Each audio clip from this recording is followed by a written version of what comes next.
Good afternoon, everybody. Just a bit of background. I'm Shaun Moodley. I spent a good few years at a metro municipality whose name shall be withheld. I was involved in pavement and asset management there, and I recently joined ARRB Systems, where I managed the road safety division. And sorry, Malani, I've been warned by Lorraine, this is not an infomercial, so not too many pictures, unfortunately. You're going to hear more of my voice. So, Okay, Shaun, then I will make our own infomercial. If you haven't seen all their machines, come to CAPSA 2027. oh, great. Thanks, Malani. Appreciate that. Okay, guys. So, this presentation, I think Lorraine sort of set this up very well because it sort of dovetails into what Sophie was saying, especially around data and safety. So this presentation is about far more than road maintenance.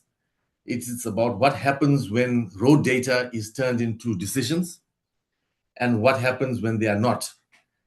Every crack, every rut, every faded line, and every hidden weak spot is telling us something about the future of the road, how it is deteriorating, how much it will cost to maintain, and how safe it will be for the people who use it. And I think safety is a huge factor these days. At the heart of this presentation is a simple but powerful idea that better data leads to better timing, and better timing protects the pavement life cycle, and better decisions make roads safer and more affordable to manage. And I do agree with Sophie that it's not a question of more data, but how this data is actually used. And I love this diagram because of its simplicity. It's simple enough for technocrats, bureaucrats, number crunchers, and the backroom boys at City Hall to understand.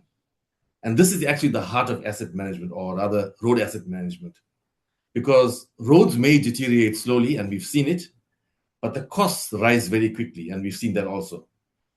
Good data helps us spot the warning signs early so we can act while the road can still be preserved. And that's normally, I'm not sure whether you can see my pointer now. And that's normally in this region here, in the good to fair region. But the budget, and we need to ensure that the budget is still under control and the safety risk is still low. So once we start getting the poor and very poor categories, we find that the safety risk increases quite a lot. So in short, good data does not only just describe the road, they help protect both the asset and the people who use it. So pavement condition data and road safety data tell us two linked things. One is how the road is deteriorating, and two, where the risk is to users and where that risk is increasing.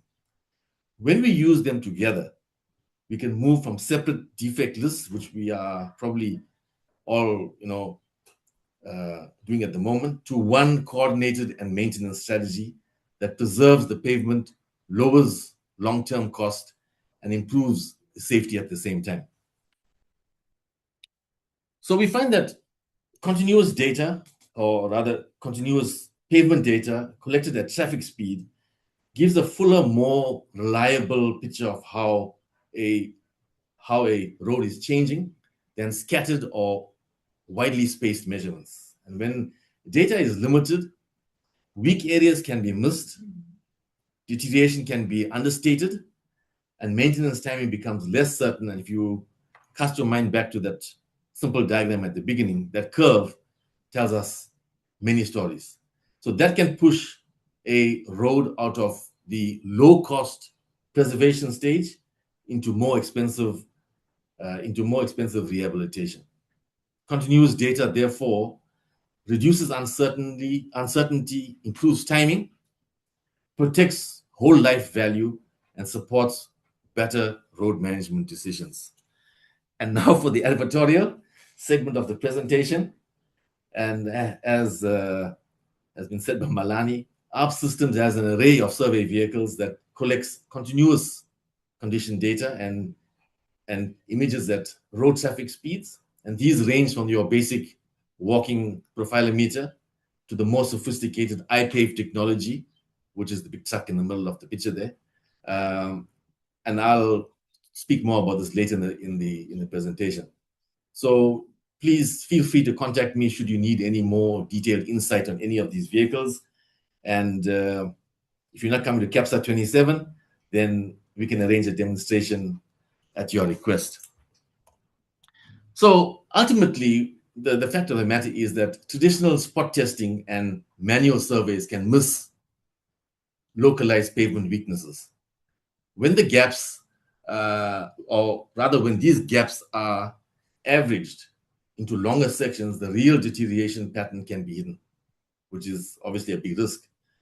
iPAVe technology helps overcome this by collecting continuous pavement data at traffic speed, giving road authorities a clearer picture of both surface and structural condition. This supports better deterioration analysis, so the curve again, better maintenance timing, and smarter treatment choices, helping to control life cycle cost, preserve the asset, and avoid unnecessary rehabilitation. So why is a data collection tool like the iPAVe such a game changer? Simply because it's a paradigm shift in the way data is collected, analyzed, and managed. So just consider the endless possibilities of collecting critical pavement condition data and digital images at travel speeds and the impact this has on asset management. So effectively, you're getting continuous deflection measurements, pavement velocities, deflection bowl values. You're also getting roughness in the left and right wheel parts and texture in the center and both the wheel parts. You're getting digital imaging at travel speeds. And if you look at the picture there, it's not just the roadway, you're getting pictures of the entire reserve. So can you imagine how this impacts on asset management registers, valuation of the asset from all aspects? You're also getting geometry across for all your grades, horizontal and vertical curvature. And because the system is linked to graph neural networks and differential global positioning systems, you're getting an accurate position of the data. And if you overlay this on a GIS shapefile or geodatabase, you're going to get the data sitting quite neatly on a position on your GIS. And then you've got the full suite of roughness, rutting, cracking, and surface defects across the full lane width. So if you look at this technology as opposed to what we've been doing, and I've been involved in it for many years with our dashboard surveys, if you can recall, sitting in a Toyota Taz in the Durban heat with no air conditioning, deciding whether you just passed a degree 3 or a degree 2 crack. So you can imagine the technology this has to offer us. So you're looking at a comprehensive pavement assessment, but I would like to think of it more as comprehensive road asset management assessment, because with the digital images, you've got a full road reserve of your asset to look at. So what this boils down to is that in asset management and life cycle analysis, the risk is not only deterioration, it is getting the timing wrong. If weak areas are going to be hidden in the data, the road can miss the low cost preservation stage and move into much more expensive rehabilitation. Herman Fisser and the team at ARRB have shown that sparse or scattered data may still give a reasonable average picture, but they can underestimate how quickly the road is deteriorating. And if the deterioration trend is wrong, the predicted maintenance here is also going to be wrong. If you cast your mind back to the curve. That is why continuous high resolution data matters. It gives us confidence of not only when to act, but where to act. And the old story of prevention being better than cure, it's also cheaper. So in a nutshell, the study area used multi-year iPAVe data from 10 provincial road sections.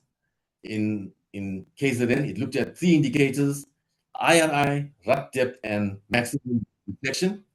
Instead of using averages alone, it used the median to show typical condition and the 90th percentile to show localized severe deterioration and the coefficient of variation to show how much condition had changed along the road. Team then used the median values to estimate deterioration rates and tested what happened when the data was reduced to 200-meter intervals to see how lower data density or scattered data affected the slope or the rate of deterioration and hence maintenance timing. So in effect, what it was showing that condition varies significantly along a section. And if you look at these data results here, the coefficient of variation across the three parameters there ranges from a third to a half. And if you compare the 90th percentile versus the median values, you find that localized weak areas can be much more critical than the typical conditions suggest. On the issue around sparse sampling effects, you can see that when the data was spread out over 200-meter sections, it was found that the error in estimating deterioration increased, and the biggest errors were for IRI. And the third issue was timing. And if you look at it here, if you compare the median timing, it may not seem significant, but if you look at the upper end variability, in terms of comparing the 90th percentile with it, you find that your timing is off by years. In fact, for IRI, you're looking at about 9.5 years, which is really, really significant, and that obviously affects your maintenance planning. So the end result here is that data density is a real source of uncertainty in both the pavement lifecycle analysis and maintenance planning. So the lesson learned from all of this is that continuous data gives a clearer picture of the true road condition, especially when there are weak spots, and it also indicates the real rate of deterioration. So if maintenance timing is wrong, the chosen treatment will also be wrong, which would obviously lead to higher costs and poor life cycle outcomes. So why does this matter now? It matters because we have a very large network. The maintenance backlogs are enormous. Road safety is a huge concern. I was quite surprised to hear Sophie say that their fatality per capita actually was the largest in the world. I thought we were, but ours is still high anyway. But a bigger concern now is the amount of freight that still moves by road. So this means the cost of delaying maintenance is huge. So when we delay routine maintenance, small cracks become much larger and more expensive problems. A crack then becomes a patch becomes reconstruction, and a faded line can become a safety risk.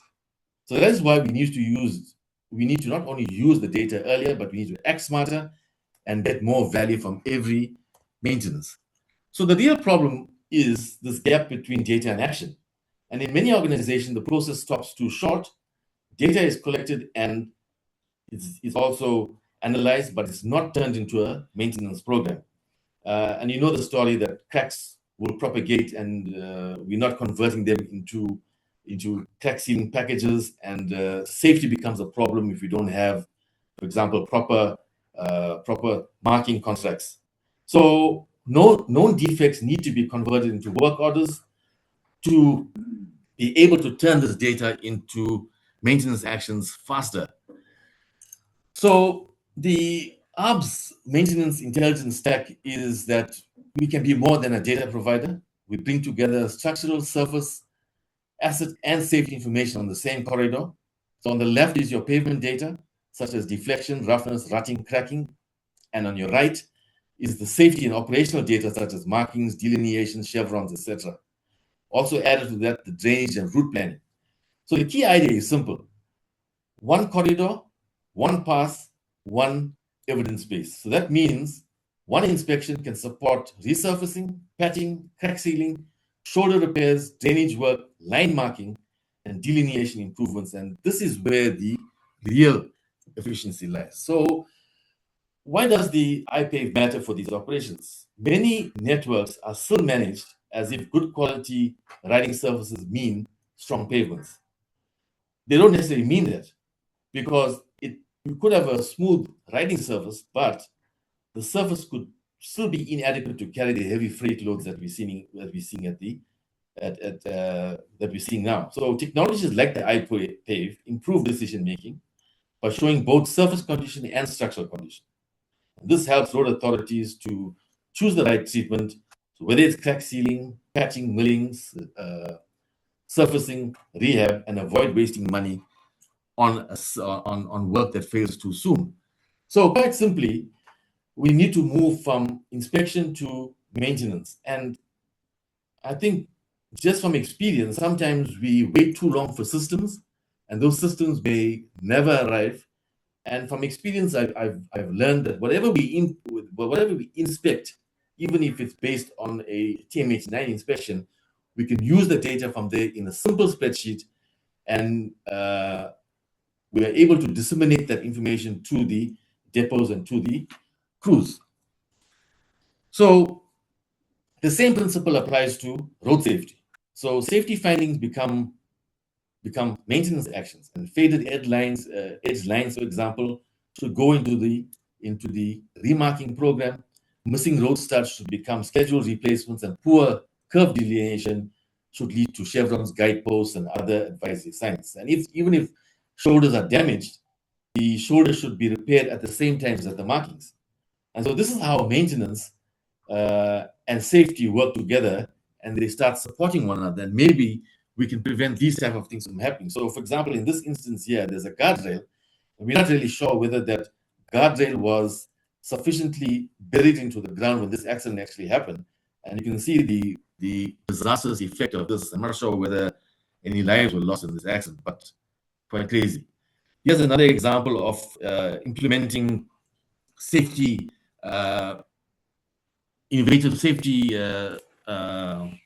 safety provisions out of road safety assessments.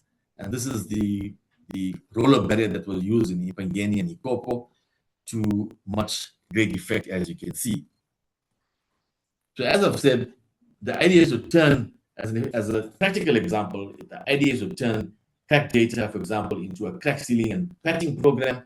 And much of this information can come directly off your TMH9 inspections, for example. And we use this quite effectively, for example, if you filter through, say, degree 3 cracking, and you isolate those cracks, and you move them into a crack sealing program, even without a system to do this, because waiting for a system may take too long.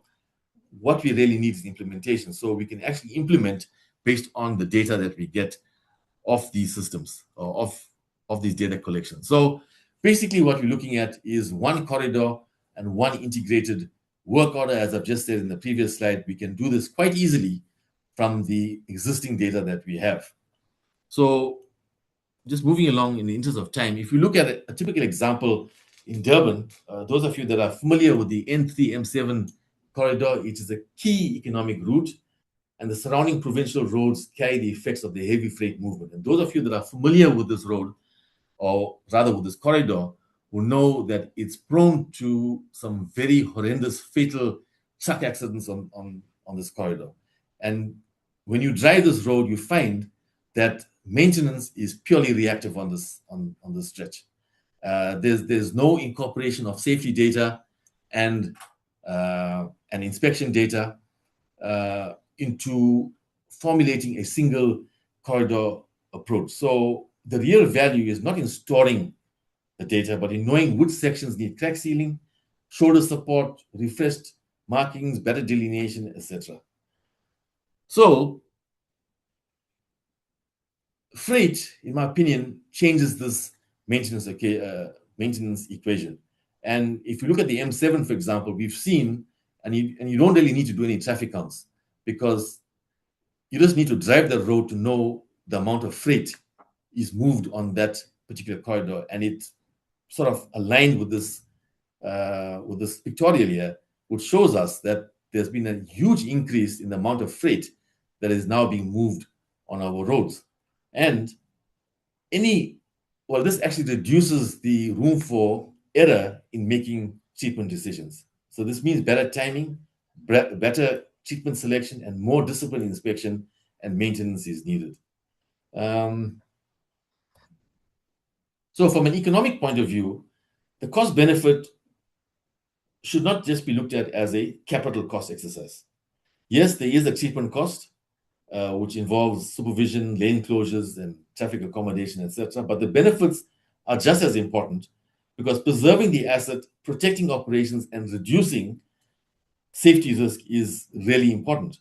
When we act early with, for example, crack sealing, patching, shoulder support, etc., we often gain several benefits at once, and one of them is a safety benefit.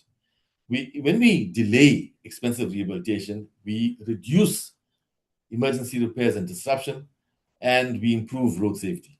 So this makes a good business sense rather than looking at pavements in its own or safety on its own.